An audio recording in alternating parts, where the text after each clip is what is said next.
Sampai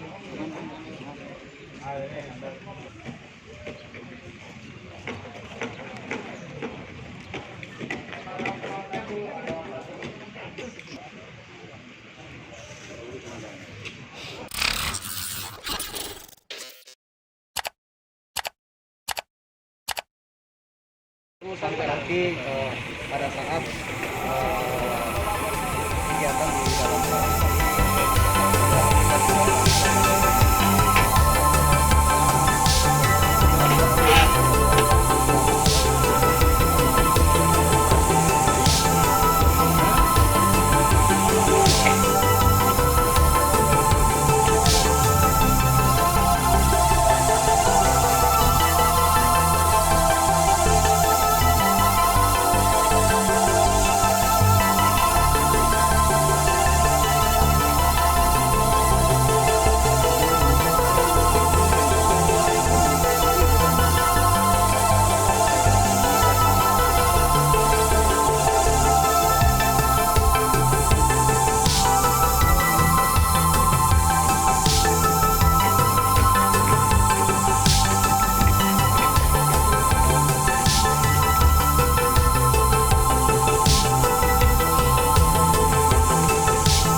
pengamanan putusan sidang sengketa pilkada, kita dari Polres menurunkan personil 130 gabungan dengan Timur, terus ada juga kita gabungan dengan TNI. Jadi kita maksimalkan untuk pengamanan, ya tujuannya untuk memberikan rasa aman supaya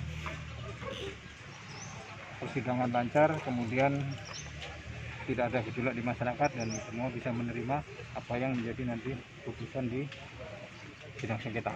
Saya kira gitu. Pak, tindakan apa yang diambil oleh kepolisian ketika nantinya ada gerakan tambahan dari masyarakat, Pak, pendukung dari pasangan calon ini, Pak, paslon? Kita harapkan tidak ada. Kita pokoknya kita siapkan anggota, harapannya supaya tidak ada gerakan-gerakan dari paslon, supaya kalaupun tidak terima ya bisa menempuh di jalur hukum yang lain. Jadi tidak dengan mengerahkan massa yang bisa mengakibatkan mungkin chaos atau merugikan masyarakat yang lain. Oke.